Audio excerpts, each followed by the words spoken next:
Salam damai sejahtera para kekasih Kristus. Kembali kita berjumpa dalam renungan singkat pemelihara iman. Pada hari ini renungan kita bertema Jika Tuhan Menghendaki. Yakobus 4 ayat 13-16 berbunyi demikian. Jadi sekarang, hai kamu yang berkata, hari ini atau besok kami berangkat ke kota Anu, dan di sana kami akan tinggal setahun dan berdagang serta mendapat untung. Sedang kamu tidak tahu apa yang akan terjadi besok. Apakah arti hidupmu? Hidupmu itu sama seperti uap yang sebentar saja kelihatan, lalu lenyap.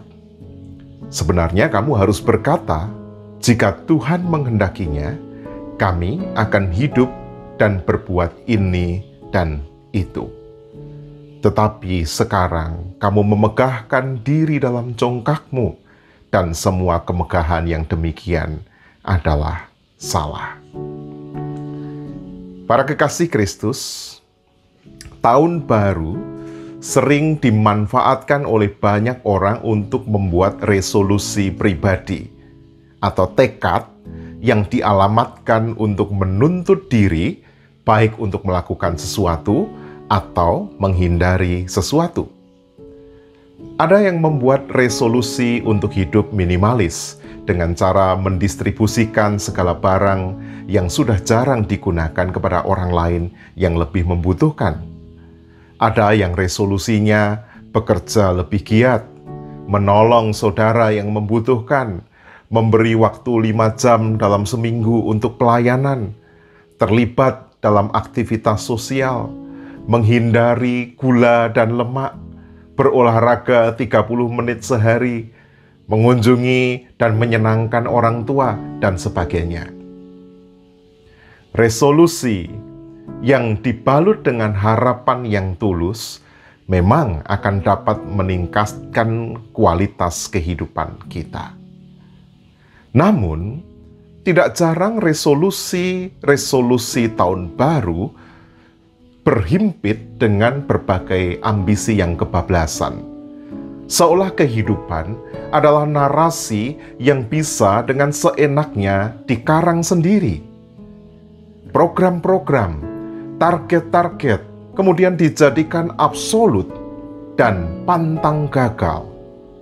Dan supaya masih kelihatan rohani, kemudian orang menambahkan slogan-slogan artifisial seperti salah satunya, jika Tuhan mengizinkan. Saudara, memang Alkitab mengajarkan kita berkata, jika Tuhan menghendakinya, kami akan hidup dan berbuat ini dan itu. Namun, itu semua jauh dari sekedar basa-basi. Dalam perspektif Yakobus, natur kehidupan itu singkat, fragile atau rapuh, dan di luar kontrol manusia. Eleanor Roosevelt pernah berkata, "Yesterday is history, tomorrow is mystery, but today is a gift." Hari kemarin adalah sejarah, hari esok itu misteri, tetapi hari ini adalah pemberian. Dengan kata lain, sesungguhnya manusia tidak punya kontrol absolut terhadap masa lalu, masa kini, apalagi terhadap masa depan. Mengapa demikian?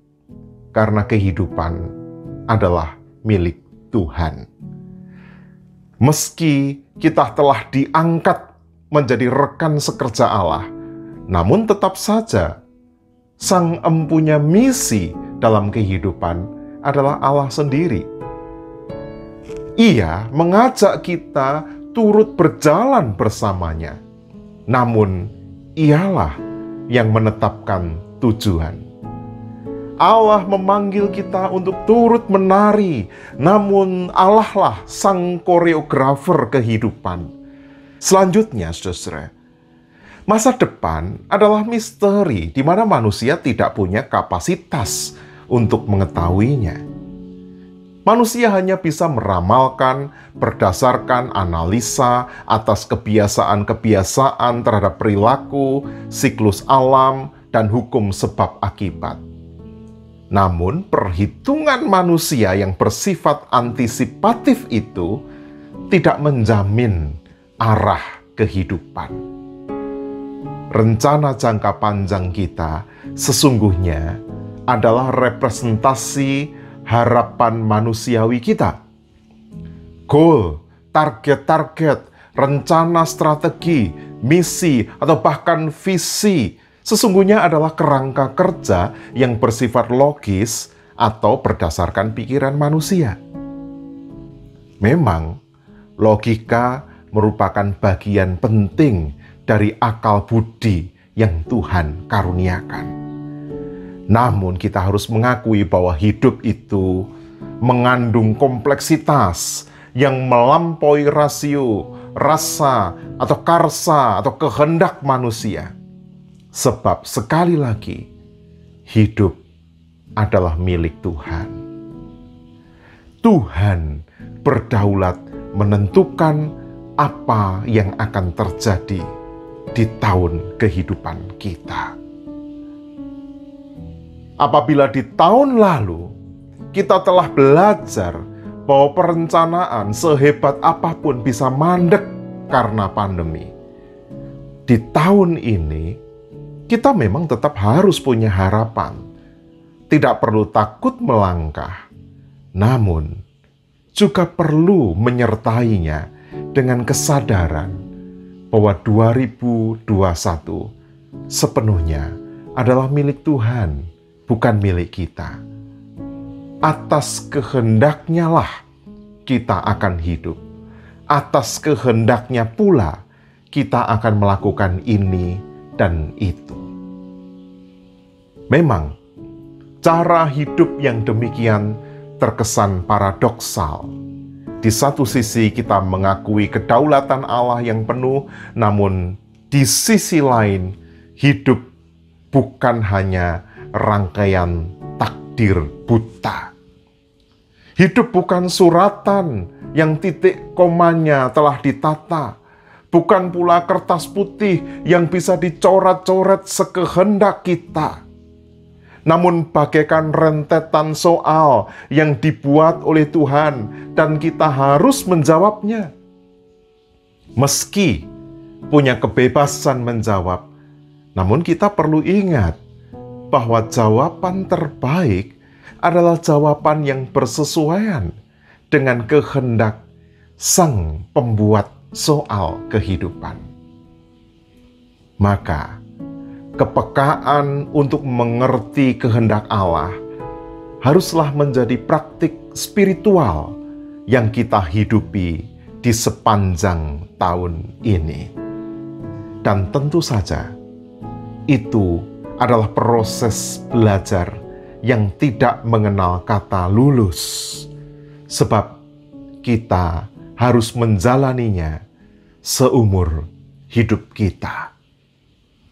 Selamat mengarungi tahun 2021 bersama dengan kehendak ilahi. Amin. Mari kita berdoa. Kiranya tarian cinta kasih-Mu juga menjadi tarian cinta kasih kami. Kiranya kehendak-Mu juga mewujud melalui kenyataan keseharian kami. Terpujilah nama-Mu, ya Bapa, Anak, dan Roh Kudus. Amin. Terima kasih sudah merenung bersama dengan saya, Pendeta Andri Purnawan dari GKI Darmo Satelit. Tuhan memberkati saudara semua.